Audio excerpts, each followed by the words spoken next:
गुरुदेव, कभी ऐसा होता है कि कुछ लोग मुक्ति के मार्ग पे चलते हैं, है ना? आध्यात्मिक जीवन अपना करके। तो जैसे कि कोई इंसान बेईमानी कर रहा है, मन में द्वेष, ईर्ष्या की भावना रख रहा है और वो उस रास्ते पे चल रहा है, तो क्या वो सफल हो पाएगा? देखो, बेईमानी के मार्ग में अगर आप चल रहे, एक तरफ आप पाप कर रहे हैं, दूसरे तरफ आप पुण्य करेंगे तो कैसा होगा? आप एक तरफ पाप कर रहे हैं, दूसरी तरफ पुण्य कर रहे हैं। वो भी मायने रखता है कि आप पाप कितना कर रहे हैं और पुण्य कितना कर रहे हैं, है ना?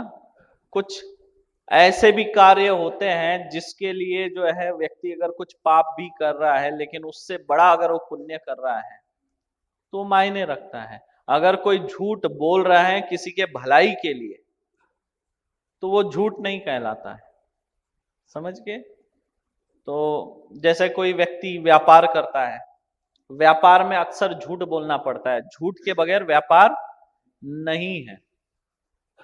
तो अगर जो व्यक्ति झूठ बोल रहा है, व्यापार कर रहा है, तो व्यापार का जो कुछ हिस्सा गौ सेवा में लगा दे,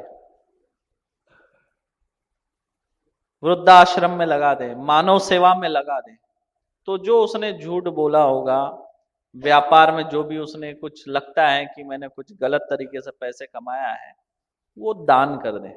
और जब वो दान कर देता है तो उसका वो किया गया पाप जो है वो नष्ट हो जाता है, क्योंकि उसने जो भी पाप किया होगा और उससे जो अर्जित धन है उसने सेवा में लगा दिया और उससे सेवा हो रही है, तो वो पाप नष्ट हो जाता है, क्योंकि सेवा हो गई। दूसरे तरफ सेवा बड़ा है, समझे? सेवा, देखिए, सबसे पहले सेवा करने के लिए जो है आपको अपनी आवश्यकताओं को कम करना पड़ेगा।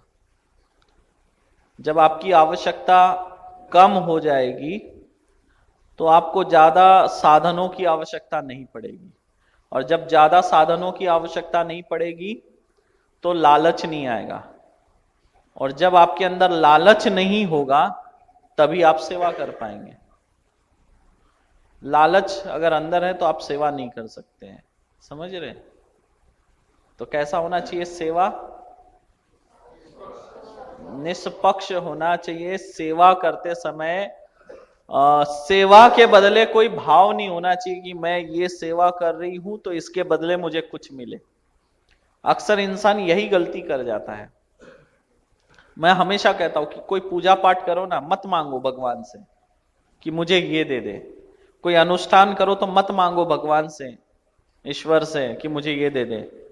क्या पता आप उससे 1 किलो फल मांग रहे हो और उसने 1 क्विंटल फल देने की सोच के रखी हो आपको, आप तो खुद मांग रहे हो 1 किलो दे दो। तो देखिए, ईश्वर की जो रचना और व्यवस्था इतनी मजबूत है ना कि बालक का जन्म तो बाद में होता है लेकिन माता के स्तन में दूध पहले पहुंचा देता है। मतलब जिसने जन्म नहीं लिया उसकी भोजन की व्यवस्था उसने पहले से करके रखी है। तो ये ईश्वर की रचना है। तो जब आप इसमें आगे चलेंगे, कठिनाई आएगी, सेवा के भाव में बहुत चुनौतियां रहेगी, लेकिन जब आप सच्चे मन से सेवा करेंगे तो आपके जो मार्ग है वो सब खुलने लगेंगे और आप आगे बढ़ेंगे।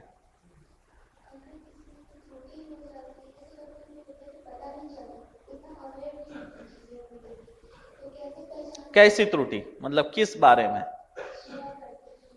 सेवा करते हुए किस तरह की त्रुटि? मतलब मनुष्य की सेवा करते हुए या ईश्वर की सेवा करते हुए, भक्ति करते हुए, किस तरह? देखो, अनजाने में की गई त्रुटि मायने नहीं रखती है, लेकिन जब आपको पता चल जाए कि हमसे ये त्रुटि हो रही है तो उसको सुधार लेना चाहिए, समझे? क्यों? भगवान तो ऐसे हैं, जैसे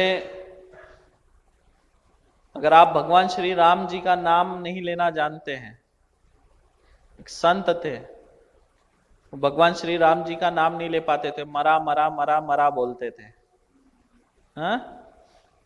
पर फिर भी उनकी भक्ति स्वीकार हुई, क्योंकि भाव अंदर से क्या थे? मुख से, जिह्वा से कोई भी शब्द नहीं निकले, लेकिन हृदय से क्या था? राम था। राम राम, लेकिन क्या हो रहा था? मरा मरा मरा, लेकिन फिर भी ईश्वर ने स्वीकार किया।